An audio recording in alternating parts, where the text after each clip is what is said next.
우리 앞뒤 좌우로 이렇게 인사하면 좋겠습니다. 서로 사랑합시다. 네. 다시 한 번 더 앞뒤 좌우로 인사하겠습니다. 사랑하고 축복합니다. 네, 잘 오셨습니다. 날이 추운데 그 추위를 뚫고 교회로 잘 오셨습니다. 함께 모여서 말씀을 듣고 예배드림이 기도하고 예배드림이 좋습니다. 요한일서의 주제는 크게 두 가지입니다. 빛과 사랑입니다. 하나님은 빛이십니다. 믿으십니까? 네. 그리고 하나님은 사랑이십니다. 아멘 하십니까? 요한일서는 우리에게 이 두 가지를 말씀하는데 오늘은 사랑에 대한 말씀을 전하고자 합니다. 오늘 제목이 하나님의 이부자리입니다. 오해가 없으시길 바라겠습니다. 하나님께서는 졸지도 아니하시고 주무시지도 아니하십니다. 시편 121편에 내가 산을 향하여 눈을 들리라 나의 도움이 어디서 올까? 나의 도움은 천지를 지으신 여호와에게서로다. 여호와께서 너를 실족하지 아니하게 하시며 너를 지키시는 이가 졸지 아니하시리로다. 이스라엘 지키시는 이는 졸지도 아니하시고 무엇도 아니하시고 주무시지도 아니하시리로다. 하나님께서는 주무시지도 아니하시고 심지어 졸지도 하십니다. 저는 하루에 한 번씩은 꼭 조는 것 같습니다. 그렇지 않습니까? 어마어마한 것 아니겠습니까? 근데 웬 이부자리인가? 제 머리에 있던 지식이 이제 마음에 내려온 사건이 한 가지가 있었습니다. 그래서 그것을 먼저 좀 나누고자 하는데, 김동훈 목사님이라고 아마 다들 아실 겁니다. 목사님 설교 중에 하나님의 젓가락이라는 내용의 설교가 있습니다. 그게 제게 참 감동이 되었고 늘 좀 살피는 말씀이었는데 어떤 내용이었냐면 목사님께서 목사님들이 보통 목사들 신방을 할 때 가면 이제 대접하는 입장에서는 어떤 거든 뭐 대접할 수 있지만 이왕이면 신방 오는 목사님이 좋아하는 걸로 그러니까 대접하고 싶어하는 마음이 있지 않습니까? 그래서 목사님한테 보통 뭐 드시고 싶으신 거 있으시냐 아니면 뭐를 좋아하시냐 이제 보통 묻지 않습니까? 김동훈 목사님도 물었는데 목사님께서는 대답을 안 해주신다고 합니다. 왜 그러냐고 하면 이야기를 하면 어떤 곳을 신방하러 가든 그곳에 똑같은 게 이제 다 나오는 겁니다. 저도 한번 그런 경험이 있는데 하나님 아버지 사랑에 대해서 설교 중에 이야기를 하다가 아버지가 되고 나니까 하나님의 아버지의 사랑에 대해서 깨닫게 됐다라는 내용을 이야기하려고 제가 딸기를 좋아하는데 제가 충분히 먹고 있습니다. 준비 안 하셔도 됩니다. 네. 딸기를 좋아하는데 아이가 딸기를 너무 좋아하는 걸 보니까 제가 이제 먹는 걸 좀 줄이고 아이가 더 먹게 하게 되더라. 아버지의 사랑이 그런 거 아니냐. 이제 그 속이는데 한 2달간 진짜 딸기 파티를 했습니다. 소방차를 보면 딸기차 같고 빨간색만 보면 하여튼 뭐 그랬는데 이제 그거를 깨닫게 된 거죠. 그러니까 목사님이 이렇게 안 하는데 그러니까 좋아하는 걸 물어보시면 이제 대답을 잘 안 하시는데 근데 보니까 신방 다니면서 보니까 이제 대접을 하시는 분들이 그러니까 목사님이 뭘 좋아하시는지 젓가락이 어디에 가는지 살피는 겁니다. 그러니까 뭐 어묵에 가는지 아니면 김치에 가는지 그러니까 계속 젓가락이 자주 가는 걸 잘 살피고 또 다음 신방 받는 사람에게 그 정보를 알려주는 겁니다. 목사님 이거 많이 좋아하시더라. 이러면 이제 그 내용을 하셨는데 그러면서 우리가 하나님에 대해서 하나님의 젓가락이 어디를 향하는지 우리의 삶의 목적을 맞추어야 된다. 하나님 기뻐하시고 하나님이 즐거워하시는 것이 무엇인지 우리가 그렇게 살아야 된다. 그런 말씀을 전하셨는데 이 비슷한 일이 제 삶에 있었습니다.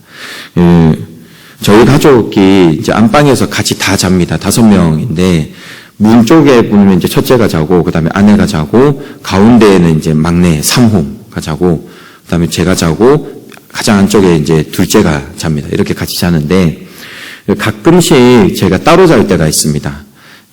새벽 기도를 이제 인도할 때나, 그러니까 새벽에 일찍 일어날 때나 아니면 차량 운행 뭐 멀리 갈 때라든지 토요일 저녁에는 꼭 좀 따로 잡니다. 주일 사역을 온전히 좀 힘을 내려면 잠을 푹 자야 돼요. 막내가 아직까지 좀 잘 깹니다. 잘 깨고 깨서 일어나서 소리 지르고 막 하여튼 그럽니다. 그래서 좀 푹 자야 될 때 따로 자게 되는데 그때 이제 가끔 저희 아내가 제 이부자리를 이렇게 살펴주거든요. 참 고맙습니다. 고마운데 저희 아이들이 그걸 본 겁니다. 그래서 어느 날 이제 거실에 있는데 방 안에서 막 싸우는 소리, 2호, 3호 이렇게 둘째, 셋째가 막 싸우는 소리가 들리는 겁니다. 하지 마, 내 거야, 막 내가 할 거야, 막 이러면서 싸우는 겁니다. 그래서 거실에 있다가 무슨 일이냐 하고 이제 거실 문을 이제 방문을 이제 열고 들어가 보니까 그러니까 제 이부자리를 그러니까 둘째랑 셋째랑 펴려고 서로 싸우는 겁니다. 베개 들고, 그때 제가 들어가서 베개 들고 있었는데, 이거 둘째가 내가 놓을 거야, 내가 폈어. 이러고, 셋째는 자기가 할 거라고. 누나 하니까 그냥 자기가 하고 싶은 것 같습니다. 그냥 생각이 없었는데, 막 싸우는 겁니다. 그래서 제가 이제 중재를 했죠. 너무 고맙다고. 그러니까 오늘은 그러면 누나가 좀 들어보고, 누나가 하고 싶었으니까 누나가 먼저 하고, 동생은 내일 아빠 해줘. 라고 하니까 또 삐져가지고, 아빠 똥개라고 그러고 막 그랬는데, 그리고 다음날 안 해주더라고요. 그래서 제가 펼쳤습니다. 근데, 제가 딸한테 물어봤습니다. 왜 아빠 자리 정리했어? 그러니까, 정리했어? 라고 물어보니까, 아빠한테 칭찬받고 싶어서가 아니라, 자기 자리를 정리하다가 아빠 자리도 정리해주고 싶었대요. 아빠가 행복했으면 좋겠다고 그렇게 얘기를 하더라고요. 그때 되게 감동이었습니다. 그 아이에게서 무엇을 받냐면 사랑함을 받습니다. 하나님의 이부자리라는 게 뭐냐면 우리가 교회에 또 여러 가지 봉사를 하고 또한 우리의 삶에서도 주의 나라를 위해서 살아간다고 하지 않습니까? 주의 왕국을 건설하기 위해 살아가는데 이 마음이 필요한 것 같습니다. 우리의 능력으로 우리가 무엇인가를 이루려고 살아가는 것이 아니라 하나님의 사랑이 내 안에 충만한 겁니다. 그래서 갚을 길 없지만 부족하지만 주께서 내게 주신 능력 안에서 주께 조금이라도 뭔가 사랑을 표현하고자 하는 그 마음이 하나님의 이부자리라는 마음으로 표현하였습니다. 우리를 알아달라고 봉사하는 것 아니지 않습니까? 무엇인가 얻으려고 하는 것이 아닙니다. 먼저 우리 안에 하나님의 사랑이 가득한 것입니다. 오늘 앞서서 우리 찬양팀이 찬양을 했지만 우리의 마음은 그래야 되는 것 같습니다. 찬양팀이 얼마만큼 찬양을 잘하는지 연주를 잘하는지 우리가 아름다운지를 드러내는 것이 아니라 하나님의 영광을 어떻게 하면 드러낼 수 있는지 그 마음, 하나님 사랑이 충만해서 그 사랑함에 대해서 노래를 하는 겁니다. 예수 그리스도의 십자가의 그 사랑의 아름다움과 놀라움, 구원을 찬양하는 것입니다. 요즘에 주일날 저는 이제 일부 예배를 드리는데 일부 예배를 마치고 이제 2층에서 1층에 내려가면 기분이 굉장히 좋습니다. 맛있는 냄새가 지하에서부터 솔솔 올라오는데, 참 기쁩니다. 그런데 식사 봉사하는 게 참 힘들죠. 어렵습니다. 토요일부터 와서 준비해야 되고, 전에 교회에서는 제가 이제 준비하면서 이제 식사를 재개하는 걸 준비하면서 물어봤던 것 중에 한 가지가 쌀은 누가 씻으세요? 라고 물어봤습니다. 왜냐하면 전에도 좀 봉사하는 분들이 쌀을 전날 씻을 수는 없지 않습니까? 그래서 새벽 예배 마치고 봉사하시는 분이 계셨었습니다. 그러니까 그게 고된 일이고 힘든 일이지 않습니까? 몇백 명분을 준비하는데. 근데 그때 봉사할 때도 그 마음이지 않습니까? 구역을 드러내고 아니면 우리의 이름을 드러내고 사람들에 대한 평가가 아니라 하나님의 공동체가 식사하면서 교제하고 하나님의 사랑에 대해서 이야기하고 하나님의 교회가 잘 되기 바라는 마음, 그것이지 않겠습니까? 하나님께서 원하시는 그 공동체를 잘 되게 하고 싶은 마음, 그것은 우리의 이름을 드러내는 것이 아니라 하나님의 사랑에 충만해서 하는 것입니다. 자녀를 양육할 때에 특히 어린 아이들도 그렇고 중고등부 아이도 그렇지만 교회를 다니시는 분들이 가지고 있는 그 고민 중에 한 가지가 어떻게 하면 이 아이들을 기독교인으로서 크리스천으로서 예수님을 믿는 사람으로서 어떻게 잘 양육할까 거기에 대한 고민이 있지 않습니까? 저희 가정도 마찬가지인데 자녀를 양육할 때의 중요한 목적 중에 한 가지는 무엇이냐면 저는 이제 일명 어떻게 정리를 했냐면 덕분에 교육을 잘 해야 됩니다. 아이가 자라면서 스스로 하는 것들이 점점 생깁니다. 내가 할게 라는 것들이 생기고, 또한 중고등부 아이들 정도 되면 오히려 부모보다 뛰어난 부분들이 더 많이 생깁니다. 오히려 부모님들이 자녀에게 물어보죠. 요즘 이거 어떻게 해? 라고 하면 자녀들이 알려주고 이렇게 하는데, 아이들이 점점 자라가고 자신의 능력대로 살아가지만 중요한 기독교 세계관적 관점은 뭐냐면 너가 능력대로 살아가는 것이 아니라 너가 덕분에 살아간다는 것을 잘 알려주어야 합니다. 그것이 기독교 세계관 속의 교육입니다. 하나님께서 사람을 창조하실 때 첫째 날에 창조하시지 않으셨습니다. 여섯째 날, 그것도 가장 마지막에 창조하셨습니다. 왜냐하면 하나님께서 사람이 살 수 있도록 모든 것을 준비해 놓으신 과정인 것입니다. 아침과 저녁에 쉴 수 있도록 해와 달과 별들을 창조하셨고, 그리고 먹을 수 있도록 식물들을 준비하셨고, 살아갈 수 있는 땅, 수영할 수 있는 바다, 그리고 그들과 함께 어울릴 수 있는 그 새들, 그리고 그 물고기, 동물들을 만드셨습니다. 그리고 나서는 인간이 창조되었고 살아간 것입니다. 무엇이냐면 인간이 존재할 수 있었던 것은 덕분에입니다. 하나님 덕분에. 근데 그 깊은 근원은 무엇이냐면 하나님의 사랑입니다. 사람에게 하나님의 사랑을 알려주고 싶으신 거였습니다. 그래서 많은 것을 베풀어 놓으셨고, 많은 것이 아니라 모든 것을 베풀어 두셨고 거기에 사람을 살게 하신 겁니다.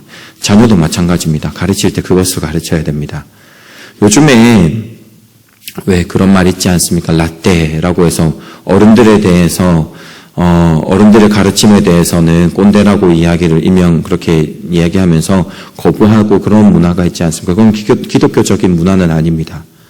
자녀들에게 잘 가르쳐야 됩니다. 자녀의 신앙은 첫 번째로는 죄송한 말씀일 수 있지만 교육자에게 있지 않습니다. 아이의 신앙의 교육의 첫 번째는 부모입니다. 부모가 하나님의 사랑함을 보여줘야 됩니다. 하나님께서 나를 얼마만큼 사랑하셨는지를 자녀에게 알려주는 겁니다. 부모에게로부터 자녀가 교육을 받습니다. 교회 어른으로부터 교육을 받아서 자녀가 성장합니다. 혼자 스스로 자라가지 않습니다. 덕분에 살아가는 겁니다. 그것을 가르쳐야 됩니다. 저도 고민을 많이 하고 있는 것 중에 한 가지면서 또 어떻게 좀 아이가 스스로 존재하는 것이 아니라 덕분에 살아가는 것을 좀 배울 수 있을까 고민을 하다가 어느 날 이제 예전 사역할 때 그 교회 어르신들이 효도관광을 이제 간 겁니다. 효도관광 코스 중에 한 코스가 그 천안의 독립기념 박물관에 이제 들으게 된 겁니다. 잘 됐다. 그래서 저희 가족을 좀 말씀드리고 다 데려갔습니다. 그때는 첫째밖에 없었는데, 그러니까 데려가서 우리가 이 땅에 존재하고 특히 저희가 지금 자유롭게 살아가지 않습니까? 자유를 누릴 수 있는 게 우리가 그냥 얻어진 거, 그리고 우리가 주장한다고 해서 얻어진 것이 아니라 많은 사람들의 희생, 때로는 그 목숨을 흘린 그 결과물로 우리가 지금 이렇게 좀 편안하게 살아가지 않습니까? 그래서 그걸 좀 가르치려고 아이를 데려갔는데 너무 오래서 그런지 기억을 못 하더라고요. 갔어? 이러더라고요. 그래서 요번에 추석 때 저희 처가가 경기도에 있는데 경기도 가면서 들렸다 가야 되겠다 했는데 좀 못 가가지고 또 무산이 됐습니다. 그겁니다. 아이가 존재하는 것도 그렇고 우리가 존재하는 것도 그렇고 우리가 누리는 것이 그냥 이루어진 것이 아닙니다. 우리가 잘나서 만들어진 것이 아닙니다. 어른들, 우리를 위해서, 나라를 위해서 고민하고 기도하고 했던 그 초대의 지도자들은 특히 이제 1900년대 때 지도자들은 다 대부분 그리스도인들이었습니다. 나라를 생각하고 나를 위해서 희생했던 그분들의 영향력 아래 우리가 살아가는 것 아니겠습니까? 우리가 아이들한테도 잘 가르쳐야 되지만 우리도 마찬가지입니다. 교회에서 교사로 아이들을 양육하는 것, 우리가 능력이 대단해서가 아니라 하나님이 우리 안에 우리를 먼저 사랑하셔서 그 사랑을 충만하면서 아이들을 가르치는 것입니다. 각 영역에 봉사하는 것, 사역하는 것, 전도하고 중보기도 하는 것, 교회를 도와보면서 쓰레기 하나 줍는 것도 우리가 우리의 이름을 드러내고 우리가 무엇인가 하려고 하는 것이 아니라 주의 사랑이 충만하기 때문에 하는 것입니다. 지극히 사랑하신 그 사랑함에 힘입어 하나님의 이부자의 일을 살피고자 하는 그 마음, 의로 봉사하는 것임을, 그것이 은혜임을 깨달으시는 저와 여러분들의 삶이 되기를 바라겠습니다. 오늘 본문을 보면 성경의 기록자가 하나님의 사랑에 대해서 이야기를 하는데 사랑함에 대해서 굉장히 강조합니다. 그런데 이것은 굉장히 답답함 속에서, 어떻게 보면 좀 괴로움 속에서 나오는 것입니다. 한번 본문을 한번 보시겠습니까? 7절부터 좀 보시면, 사랑하는 자들아 우리가 서로 사랑하자. 사랑은 하나님께 속한 것이니 사랑하는 자마다 하나님으로부터 나서 하나님을 알고 사랑하지 아니하는 자는 하나님을 알지 못하나니 이는 하나님은 사랑이심이라. 하나님의 사랑이 우리에게 이렇게 나타난 바 되었으니 하나님이 자기의 독생자를 세상에 보내심은 그로 말미암아 우리를 살리라 하심이라. 사랑은 여기에 있으니 우리가 하나님을 사랑한 것이 아니요 하나님은 우리를 사랑하사 우리의 이 죄를 속하기 위하여 화목제물로 그 아들을 보내셨습니다. 사랑하는 자들아 하나님이 이같이 우리를 사랑하셨은즉 우리도 서로 사랑하는 것이 마땅하도다. 어느 때는 하나님을 본 사람이 없으되 라고 쭉 이야기하면서 21절이었습니다. 우리가 이 계명을 주께 받았나니 하나님을 사랑하는 자는 또한 그 형제를 사랑할지니라. 계속해서 사랑함에 대해서 이야기하는데 왜 하나님은 사랑이시다라는 것에 대해서 강조하냐면, 그 당시에 특히 요한 1서가 기록되는 당시에 초대 영지주의라고 해서 거룩함과 불순한 것을 구분 지으려는 것들이 이제 막 생기기 시작하는 그때였습니다. 그러니까 시작하는 그 단계였습니다. 그때 그 세렌투스라는 사람이 있었는데, 그래서 이 사람이 주장해서 많은 사람들이 모이고 그 이념에 대해서 세렌티스주의라고 하는데, 이 사람이 어떤 주장을 했냐면 예수님에 대해서 예수님은 그리스도가 아니다라고 얘기를 한 겁니다. 그러니까 그들의 나름대로 논리대로 생각을 하다 보니까 하나님은 거룩하시고 인간은 거룩하지 않은데 어떻게 그러니까 거룩한 하나님이 인간이 될 수 있느냐, 그게 이제 이해가 안 돼서 이제 나오는 겁니다. 그래서 예수님은 다른 사람들보다 조금은 더 괜찮은 겁니다.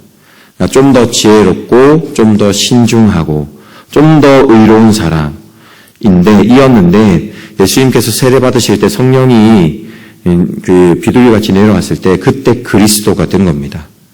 그러니까 거룩하지 않았지만 세례를 받음으로 죄 사함을 받았을 때 그리스도께서 성령님께서 오심으로 예수 그리스도가 되신 겁니다. 그래서 그리스도로서 3년의 사역을 하고 십자가에 못 박히시고 돌아가실 때는 그 그리스도께서, 그리스도가 죽는다라는 개념이 없지 않습니까? 그러니까 논리로 생각했을 때는.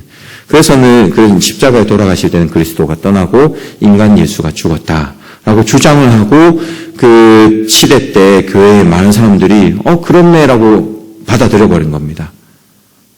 근데 이게 문제가 되는 게 무엇이냐면, 그러니까 이 요한 1서 기록자가 너무 답답한 게 뭐냐면, 그렇게 되면 가장 큰 타격을 받는 것이 하나님에 대한 사랑의 타격을 받는 겁니다. 하나님께서는 사람을 사랑하시되 너무 사랑하셨습니다. 그래서 독생자, 자신의 유일한 예수 그리스도를 보내신 겁니다. 왜 보내셨느냐? 사람을 너무 사랑해서. 그게 타격받는 겁니다. 그게 답답한 겁니다.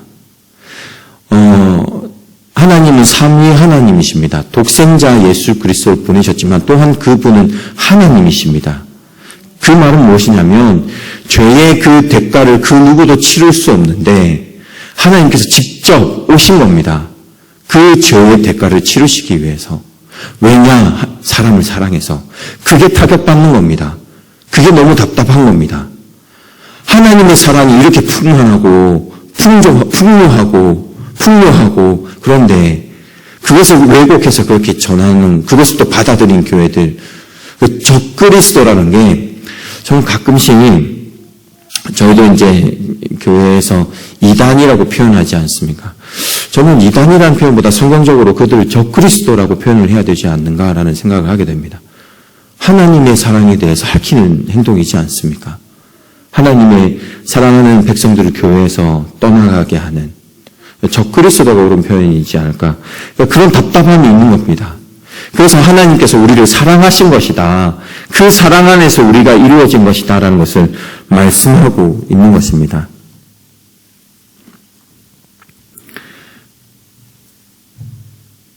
사랑하는 여러분, 우리는 우리의 모든 기쁘고 행복한 일들, 그것은 하나님 덕분에 하나님께서 우리를 사랑해 주셔서 만들어진 일임을 기억하시길 바라겠습니다. 그 사랑이 충만한 삶을 살아가시길 바라겠습니다. 그 사랑이 충만하여 주의 교회를 그리고 주의 나라를 특히 가정에 우리는 충실해야 됩니다. 왜냐하면 하나님께서 가정을 사랑하십니다. 온전한 가정을 이루고 싶어 하십니다. 그래서 사랑함으로 자녀에게, 부모에게, 남편과 아내에게 잘해야 되는 것입니다. 우리는 인정의 욕구들이 있습니다. 그러다 보니까 살아가면서 그것을 또한 알고는 있지만 떠나버리고 우리의 이름들을 내기 위해서 열심히 살아갈 때가 있습니다. 우리의 열심은 우리의 이름을 드러내기 위한 것이 아니라 하나님의 영광을 드러내기 위해서, 하나님의 사랑을 드러내기 위해서 살아가는 것임을 기억하시길 바라겠습니다. 아시는 찬송일 텐데, 세상은 당신을 모른다 하여도, 세상은 당신을 모른다 하여도 주님은 그 이름 마음에 새겼네.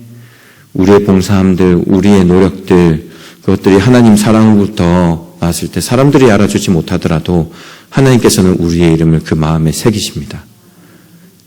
그 마음으로 주의 교회와 주의 나라와 가정들을 살피는 우리의 삶이 되기를 바라겠습니다.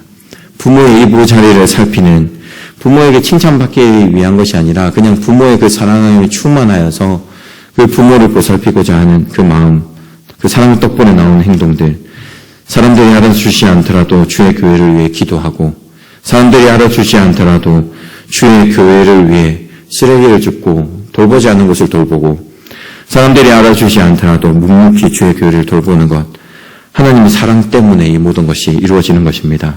사람들은 몰라도 하나님은 아십니다. 하나님께서 그 이름을 마음에 새기십니다.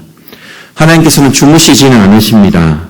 그렇지만 하나님의 교회, 하나님의 나라, 하나님의 가정을 위해 그 이부자리를 살피는 그 마음, 그 사랑의 마음으로 날마다 우리 주 하나님의 찬란한 영광을 드러내는 삶을 살아가는 우리의 삶이 되기를 축복하겠습니다. 기도하겠습니다.